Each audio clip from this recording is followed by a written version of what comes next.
శ్రీ గురుభ్యో నమ. శ్రీ మహాగణాధిపతే నమ. శ్రీ మహాసరస్వత్యై నమ. హరి ఓం. శ్రీమాత్రే నమ.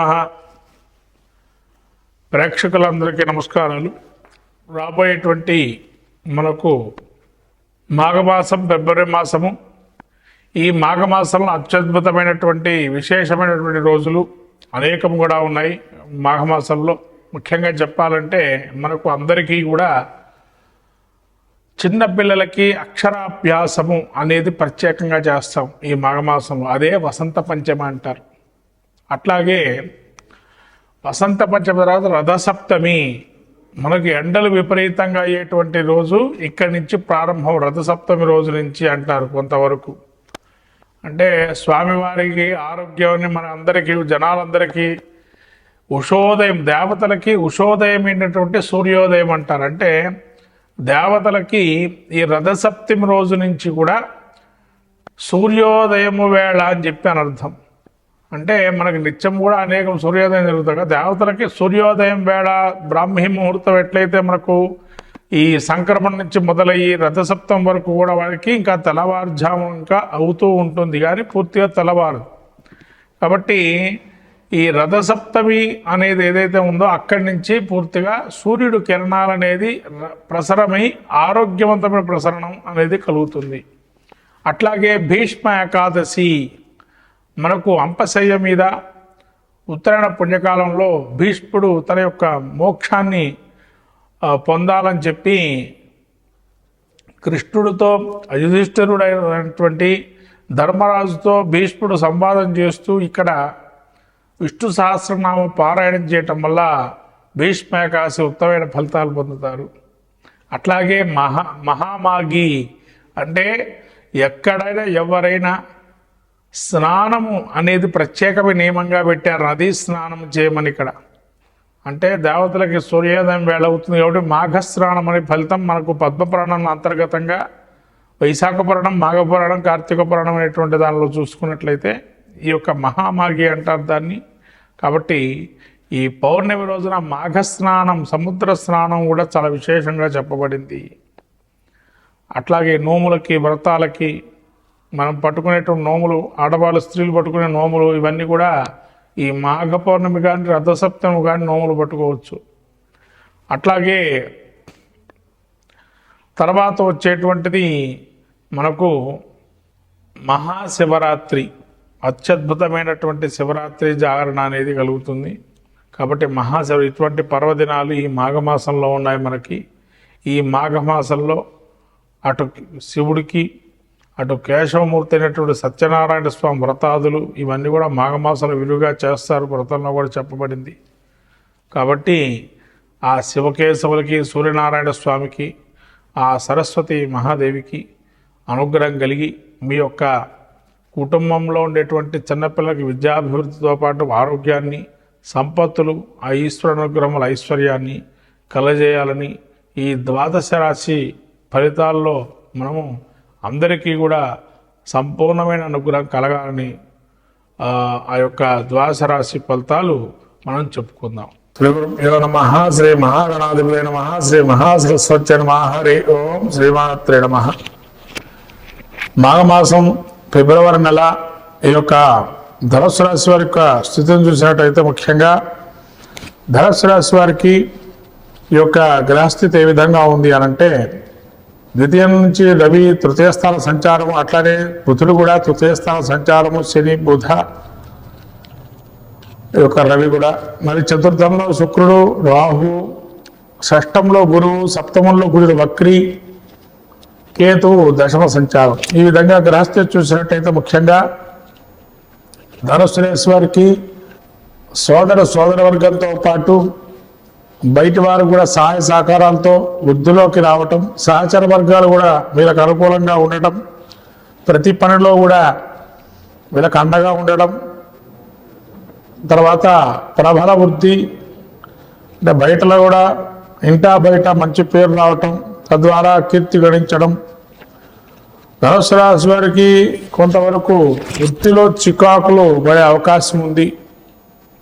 ఎందుకంటే ముందుకు పోగొట్టుకోవడం, మందకొండిగా సాగటం వ్యాపారం, తద్వారా ఇబ్బందులు పడే అవకాశం. ఎన్నో శ్రమ చేస్తారు, రకరకాలైన శ్రమ చేస్తారు, కానీ ఫలితం మాత్రం కొద్దిగా లాభం ఉండడం.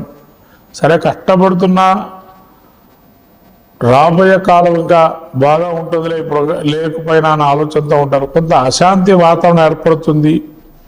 మీ సహచర వర్గం కావచ్చు, ఇంట్లో వాళ్ళు కావచ్చు, వాళ్ళ వల్ల కొంత అశాంతి లోపం చేయడం, ప్రతి విషయాన్ని మీకు దాకా రావటం, దాని ద్వారా మీరు ప్రతి చీటికి మాటికి చేదరించుకోవటం, చిన్న విషయాల్లో కూడా కొంతవరకు ఇబ్బంది పడటం, ఇవన్నీ కూడా ధనుస్సు రాశి వారికి ఈ యొక్క మాసంలో ఉంది. అట్లాగే చతుర్థమందు శుక్రుడు రాహు కలయిక వల్ల వాహనాలు ప్రయాణం చేసిన జాగ్రత్త ఉండడం, తర్వాత శత్రుక్షయము ధనలాభము, అంటే శత్రువు వల్ల బాధ ఏవైతే ఉన్నాయో పూర్వార్ధం ఇప్పటివరకు కూడా అవన్నీ నశించిపోతాయి. ఉత్తరార్ధం అంటే ఫిబ్రవరి మాసంలో, రాబోయే ఫిబ్రవరి మాసంలో ఈ యొక్క గురుడు కూడా షష్ఠ స్థానంలో ఉండటం వల్ల సదగా కాలక్షేపం చేయటం, సజ్జన సాంగత్యం చేయటం మంచిది. కుజుడు వక్రై ఉన్నాడు సజ్జనంలో, కాబట్టి వక్రైన కుజుడు కూడా యోగదాయకంగా ఉన్నాడు. కాబట్టి సజ్జన సాంగత్యము, భక్తి పారవస్యంతో ఉండటం వల్ల అనుకూలమైనటువంటి అంశాలు ఎక్కువగా ఉన్నాయి. అట్లానే ఈ యొక్క శని తృతీయంలో ఉండటం వల్ల సహచర వర్గం వల్ల అనుకూలంగా ఉంటుంది.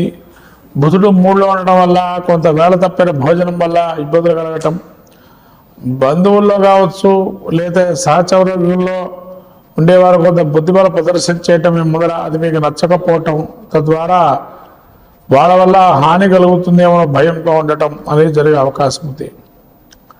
ఈ విధంగా శుక్రుడు చతుర్థం ఉండటం వల్ల కుటుంబంలో కానీ ఇంట్లో కానీ ఒక భగభాగ్యాదులు సంపదల్లో ఉండడం, పిల్లాపాపలు కూడా ఆరోగ్యంగా ఉండటం, తద్వారా మంచి ఉల్లాసమైన భరితమైనటువంటి జీవితాన్ని గడపడం అనేది ఉత్తరార్ధంలో బాగా ఉంది.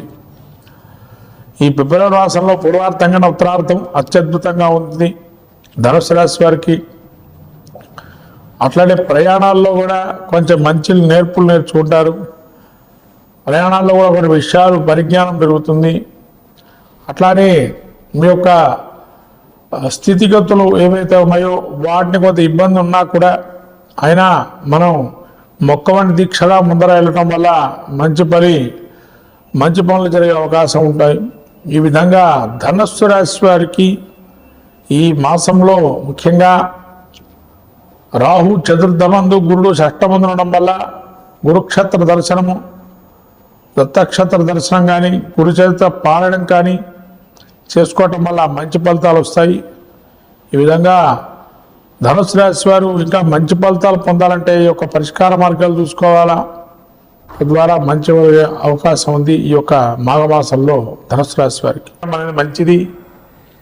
ఈ మీన రాశి వారికి ముఖ్యం మీద ఏదైనా కానీ రుణాలు తీసుకునేటప్పుడు కానీ రోగాలు ఉన్నా కానీ శత్రువృద్ధులు కానీ ఇవన్నీ తగ్గించుకునే ప్రయత్నం చేయండి. ఏదైనా కానీ అంటే శత్రువులు తగ్గాలి అంటే మాట ధరలు అదుపులో ఉండాలి, రుణాలు తగ్గాలంటే ఖర్చు తగ్గించుకోవాలి, రోగాలు రాకూడదంటే సమయానికి తగిన ఆహారం పదార్థాలు నియమబద్ధంగా ఆహార సమతుల్యాన్ని పాటించాలి. ఇవన్నీ చేస్తే ఇవేవి రావు. కాబట్టి ఇవి వచ్చాయి అంటే మనం ఎంతవరకు దాన్ని సమతుల్యం చేయాలో ఆలోచన చేయాలి. కాబట్టి ముఖ్యంగా మీన రాశి వారు జన్మ జాతకరీత్యా యోగదాయకంగా ఉన్న గోచారీత్యా ప్రతికూలంగా ఉంది కాబట్టి 50% ఎంతైనా మిశ్రమ శాతం ఫలితాలు వస్తాయి.